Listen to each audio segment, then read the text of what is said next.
miles before an additional... Hey guys, back. It's like part 4, so let's get going. Begging for mercy with the blade of a paper trimmer, you'd think it'd be an obvious kill. After all, this dude was just executing her co-workers a few minutes ago. But she can't bring herself to do it, so Terry is safe until the voice comes back on to give him a reprieve. To say that 31 additional employees will now be eliminated. And the first to go is, in fact, Terry. As some non-diegetic Tchaikovsky starts playing, we watch as dozens of employees fall victim to the messy, squishy explosives going off in their heads. Again, with the classical music playing over this whole thing, I'm not sure exactly what the filmmakers are going for, but I have a feeling it's more of a look how awesome and edgy this scene is, rather than a yo, this shit is fucked up type sentiment. And that upsets me, given the otherwise very grounded portrayal of these people as human beings. The kills include second-tier characters such as Leona and Peggy, whose death is real sad as she shares one last look of terror with Mike. Then it's finally over.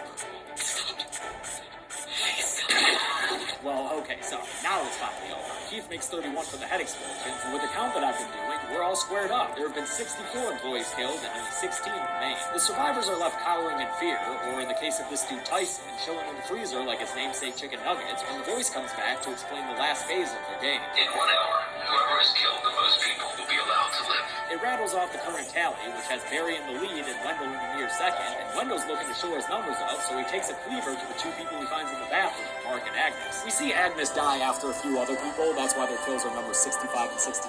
I'm just grouping them together here because it's easier for the graphics. Head of HR Vince has one accredited kill, so he reluctantly starts to add more, starting with his own secretary, Razia, and continuing with this other unnamed employee who tries to run away. This one chick, Lorena, tries her own method at survival by exposing herself to Barry and telling him he can have her if he doesn't kill her. A real sad point of desperation, and maybe even sadder by how much it doesn't work, since Barry tells her he can't waste a bullet and instead twists her head around in a CG effect not much better than that one in Freddy vs. Jason. Barry gets in the elevator that Danny and Roberto are on the roof of, and when he hears them up there, he starts to open fire. Danny's like, this is my floor, thanks. While Roberto is faced with the prospect of getting crushed by the ceiling. He tries to escape, but is instead crushed between the roof of the elevator and the ceiling of one of the floors, killing him and also stopping the elevator dead in its tracks, temporarily trapping Barry inside. Leandra, armed with a gun now, comes across Marty and Chet, who are removing the bombs from the heads of anyone who died with them intact. Their plan is to put them against the wall and blow a hole through to the outside. An unlikely plan, but at least it's something. Leandra wants Mike in on it, so she gets on the intercom and asks him to come meet her on the first floor. On her way there, in the cafeteria, she finds Wendell dragging Tyson out of his freezer hiding place, leaving him to death to get one more kill under his belt. Although maybe he was just taking that Tyson meat out to thaw for later use. But Leandra's not interested in Wendell's frozen dinner, so she shoots him, knocking him to the ground. She takes cover behind a table with Chet and Marty, but unfortunately, Wendell fires back with his gun, shooting Chet through the head, and as Leandra and Marty push the table towards him, Marty through the throat. Sad to see both those characters go, but I'm happy they lasted as long as they did. Leandra pins Wendell down with the table, then stands over him with a fire axe. As Wendell cries in disbelief, she goes friggin' nuts on that dude's face, hacking it to a bloody pulp against the floor. And that's a wrap for our secondary antagonist, who goes out with a seriously gnarly smashed head. On his way to the first floor, Mike picks up this cafeteria lady named Lisa,